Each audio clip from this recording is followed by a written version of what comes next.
ఓం నమో నారాయణాయ. అందరికీ నమస్కారం అండి.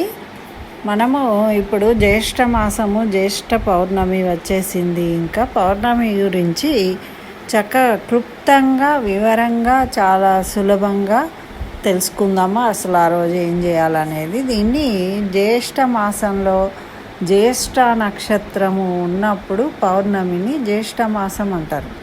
పౌర్ణమి రోజు జ్యేష్ఠ నక్షత్రం వస్తుంది. అయితే ఈ జ్యేష్ఠ నక్షత్రం అనేది వ్యవసాయానికి సంబంధించిన నక్షత్రం. అందుకని చెప్పేసే దీన్ని ఏరువాక పౌర్ణమి అని కూడా ఒక పేరుంది, మహాజ్యేష్ఠి అని కూడా ఒక పేరుంది. చాలామంది దీన్ని ఆచరిస్తూ ఉంటారు. అయితే పౌర్ణమి అనగానే ముందు మనకు ప్రకృతికి, మన ఆరోగ్యానికి, మన ఆధ్యాత్మికతకు మూడిటికి సంబంధం ఉంటుందని ప్రతిసారి చెప్తూ ఉంటాను. అదేవిధంగా ఈరోజు తప్పకుండా పౌర్ణమి అమావాస్యలప్పుడు నీటిలో కలిగే సముద్ర స్నానం, అంటే అలలు వస్తూ ఉంటాయి కదా, అయితే దాంట్లో చంద్రుడి యొక్క ఈ పౌర్ణమి రోజు నదులలో స్నానం చేయడం అనేది ఉత్తమమే. ఎందుకు అంటే చంద్రకిరణాలు ఔషధాలు కలిగి ఉంటాయి. ఆ చంద్రకిరణాలు నదులలో విస్తారంగా చేరుతుంది కాబట్టి ఆ నదులలో స్నానం చేయడం వల్ల మన పాపాలు పోవడమే కాదు, మనకు ఉన్న రుగ్మతలు కూడా తొలగిపోతాయి అని మన పెద్దలు ఎప్పటి నుంచో చెప్తూ ఉన్నారు.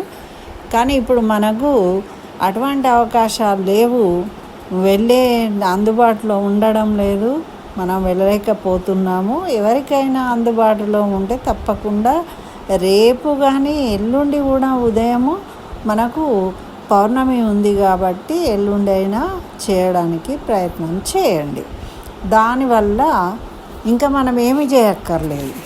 అలా సముద్ర స్నానం కానీ నదీ స్నానం కానీ చేసి అక్కడే కూర్చొని చక్కగా వచ్చిన స్తోత్రాలు చదువుకొని సూర్యుడికి అర్ఘ్యం ఇచ్చి వచ్చాము అంటే అన్ని రకాల మనకు ఉన్న దారిద్ర్యాలు తొలగిపోతాయి, శుభాలు కలుగుతాయి అని మన పెద్దలు చెప్తూ ఉన్నారు. అయితే మరి మనం వెళ్ళలేము, ఇంట్లో ఉన్నప్పుడు ఏమేం చేసుకోవచ్చు ఓసారి చూద్దాం. పౌర్ణమి అంటే మనకు లక్ష్మీకి ప్రీతికరమైనది. అయితే మనం ప్రదోష వేళల్లో లక్ష్మీ పూజ చేసుకుంటాం. అయితే ఈ జ్యేష్ఠ మాసంలో లక్ష్మీ పూజ, లక్ష్మీ అనుగ్రహం కోసం అని మనము కనకదార స్తోత్ర పారాయణం కూడా చేసుకున్నాం కదా నిన్నటిదాకా. అది ఈరోజు రేపు మనం పౌర్ణమి రోజు దాన్ని పూర్తిగా పారాయణం చేసుకోవాలి. అయితే రేపు ప్రదోష వేళలో అమ్మవారికి ప్రీతికరంగా చక్కగా మంచి సువాసనగాన పూలతోని నెయ్యి దీపం వెలిగించి అష్టోత్తర శతనామాలతోని అర్చించుకొని అక్కడ అమ్మవారి ముందు చక్కగా ఈ కనకదార స్తోత్రాన్ని 11 సార్లు పారాయణం చేయాలి. 11 సార్లు పారాయణం చేస్తూ ఒక్కోసారి ఒక్కో కాయిన్ అక్కడ పెడుతూ ఉండాలి. అయితే డబ్బులు కానీ గవ్వలు కానీ ఏవైనా అక్కడ పెడుతూ ఉండాలి. అలా 11 కాయిన్స్ పెట్టిన తర్వాత చక్కగా ప్రసాదాన్ని, అంటే మనం పాయసం చేసి దాన్ని ప్రసాదాన్ని నివేదించి అమ్మవారికి ఇంట్లో ఉన్న పెద్దవాళ్ళ చేతి మీదుగా ఇంటిల్లిపాది తీసుకోవాలట.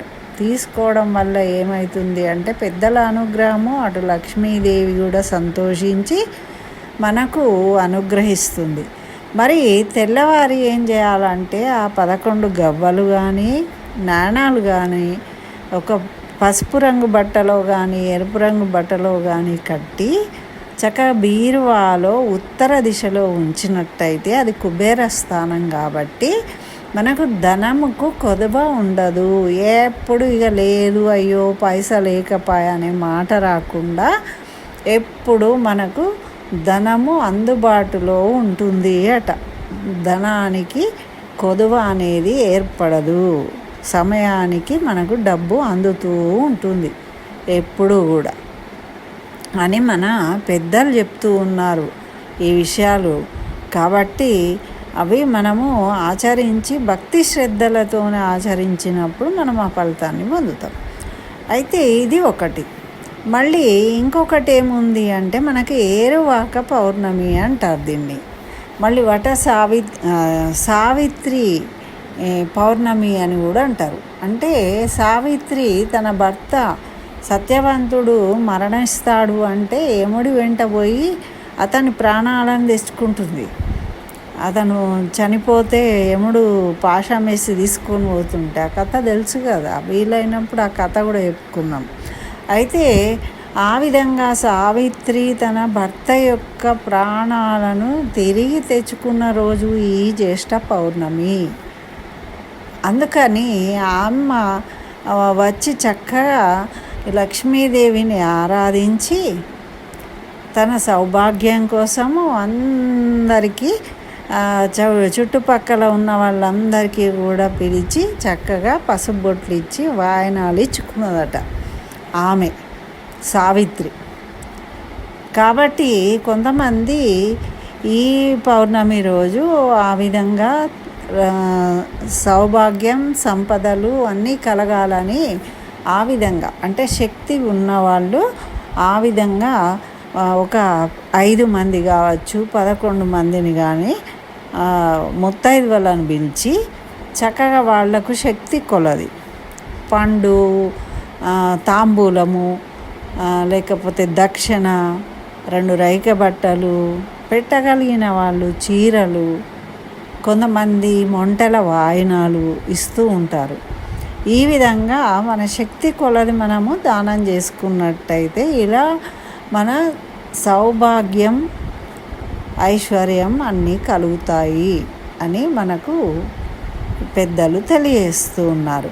మరి అదేవిధంగా మనకు ఈ ఏరువాక పౌర్ణమి అన్నది వ్యవసాయదారులు చేస్తూ ఉంటారు. ఎందుకు అంటే ఇది జ్యేష్ఠ నక్షత్రం అనేది చంద్రుడు కూడా మనకు పంటలు వండడానికి కారకుడు అవుతాడు. మరి అందుకే పౌర్ణమి అన్నప్పుడు ఈ జ్యేష్ఠ మాసంలో తొలకరి జల్లులు పడుతూ ఉంటాయి. వర్షాకాల సూచన ఈ జ్యేష్ఠ నక్షత్రం అనేది వ్యవసాయదారులకు అనుకూలించే నక్షత్రం. కాబట్టి ఈ పౌర్ణమి రోజు వాళ్ళు ఏం చేస్తారంటే చక్కగా భూదేవికి పూజించుకొని నాగల్ని చెప్పులు వేసుకొని కూడా ఓరండి వాళ్ళు అందులోకి చక్కగా భూమిని నాగలికి పూజించి దున్నుతారు. ఈరోజు ప్రారంభిస్తారనమాట. అయితే ఆ ఎద్దులకు కూడా చక్కగా అలంకరిస్తారు, పూలతో అలంకరించి పూజ చేస్తారు. వాటికి కూడా పూజ చేసి ఏదో ఈరోజు చిన్నగా ప్రారంభిస్తారనమాట. దున్నడము అనేది చిన్నగా కొంచెం భూమిని కదిలించి ఈరోజు మంచి రోజు అని ప్రారంభించుకుంటారు వ్యవసాయదారులు. తర్వాత నైవేద్యాలు పెట్టి అందరూ ప్రసాదాలు తీసుకుంటారు. ఇది ఒక విశేషము మనకు వ్యవసాయదారులు చేసుకునేదన్నమాట. మరి ఇంకొక విశేషం ఏంటి అంటే మనకు ఈ పౌర్ణమి అనేది మనకు శనివారం పొద్దున కూడా ఉంటున్నది. అంటే యాక్చువల్గా మనము సూర్యోదయానికి ఏ తిథి ఉంటుందో దాన్నే పాటిస్తాము. ఆ విధంగా పాటించినప్పుడు మనం శనివారం రోజు పౌర్ణమిగా చేసుకుంటాం. కానీ మనం ప్రదోష వేళలో పౌర్ణమి ఉంటలేదు కాబట్టి రేపు శుక్రవారం కూడా కలిసి వచ్చింది కాబట్టి లక్ష్మీ అమ్మవారి పూజ రేపే సాయంత్రం చేసుకోవాలి. మరి చంద్ర దర్శనం కూడా మనకు రేపే అవుతుంది. అయితే లక్ష్మీదేవికి పూజించి పాయసం ఆరింపు చేసినాక మనం చంద్ర దర్శనం చేసుకొని చంద్రుడికి కూడా పాలు నివేదించాలి. పాలు చక్కెర నివేదించి ఆ తీర్థాన్ని కూడా మనం తీసుకోవాలి. తీసుకున్నట్టయితే అటు చంద్ర సహోదరి కదా ఈమె, చంద్రుడిని పూజించినప్పుడు ఆయన కూడా సంతోషంతో మనకు శుభాలను కలిగిస్తాడు. అంటే మనకారకుడు, మనసును ప్రశాంతంగా ఉంచుతాడు. మరి ఇంకేంటండి, కావాల్సినప్పుడు మనకు డబ్బు అందుబాటులో ఉంటే మనం ప్రశాంతంగా ఉంటాము. మనం ఏ గొడవలు లేకుండా ఉంటేనే మనకు లక్ష్మీ అమ్మవారు మన ఇంట్లో కొలువై ఉంటుంది. చంద్రుడి వల్ల మన మనసు మనోరుగ్మతలు తొలగిపోతాయి. అందువల్ల మనకు లక్ష్మి కలుగుతుంది, నిలుస్తుంది అని మనకు చెప్తారు. అంటే మనసు ప్రశాంతంగా ఉన్నప్పుడు మనము చక్కగా మన పనులు మనం చేసుకుంటూ ఆనందంగా ఉండగలుగుతాం అన్నమాట. ఇది ఈ పౌర్ణమి రేపు విశేషాలు. మరి శనివారం ఉదయం కూడా మనకు ఇంకొక అవకాశం ఉందండి. పౌర్ణమి ఉంటున్నది కాబట్టి చక్కగా పొద్దున్నే ఏదైనా గుడికి వెళ్ళి అశ్వత్థ వృక్షము అంటే విష్ణు స్వరూపము రావి చెట్టు అయితే శనివారం రోజు వచ్చింది కాబట్టి అందులో లక్ష్మీ సహితంగా విష్ణు ఉంటాడట కొలువై. కాబట్టి దానికి 7 ప్రదక్షిణాలు చేసి చెట్టును ముట్టుకొని నమస్కరించుకొని ఒక దీపం వెలిగించి ఆ చెట్టు మొదట్లో కొన్ని పాలు నీళ్ళను కనుక ఉంచినట్టయితే మనకున్న సకల దరిద్రాలు తొలగిపోతాయి అని మన పురాణాలు తెలియజేస్తున్నాయి, మన పండితులు చెప్తూ ఉన్నారు. కాబట్టి మనకు వీలును బట్టి అవకాశాన్ని బట్టి చక్కగా భక్తి శ్రద్ధలతోని ఈ వాటిల్లో మనకు ఏది అనుకూలంగా ఉంటే దాన్ని పాటించి మనము ఆ ఫలితాలను పొందాలి అని నేను ఈ వీడియో చేశానండి. నచ్చితే లైక్ చేయండి, షేర్ చేయండి. ఇంకా నా ఛానల్ సబ్స్క్రైబ్ చేయకుంటే సబ్స్క్రైబ్ చేయండి. మరి మీకు నచ్చితే కామెంట్ సెక్షన్లో ఓం మహాలక్ష్మి అయి నమః అని కామెంట్ కూడా చేయండి. ఎందుకు అంటే అలా చేయడం వల్ల కూడా మనము నామస్మరణ చేసిన వాళ్ళం అవుతాం. ఎంతమంది చేస్తే అన్నిసార్లు ఆ నామాన్ని మనం ఉచ్చరించిన వాళ్ళం అవుతాం. దానివల్ల కూడా మనకు పుణ్యమే కానీ పాపం కాదు కదండి. చేయడం ఏదైనా కానీ ఒక మంచి పని చేస్తే తప్పు లేదు కదా. అందుకని తప్పకుండా ఆ విధంగా చేసి మీరు వీటిని ఆచరించుకొని చక్కగా ఫలితాన్ని ఆ లక్ష్మీదేవి అనుగ్రహాన్ని పొందాలని కోరుకుంటూ స్వస్తి. జై శ్రీమన్నారాయణ. సర్వం శ్రీకృష్ణ చరణారవింద.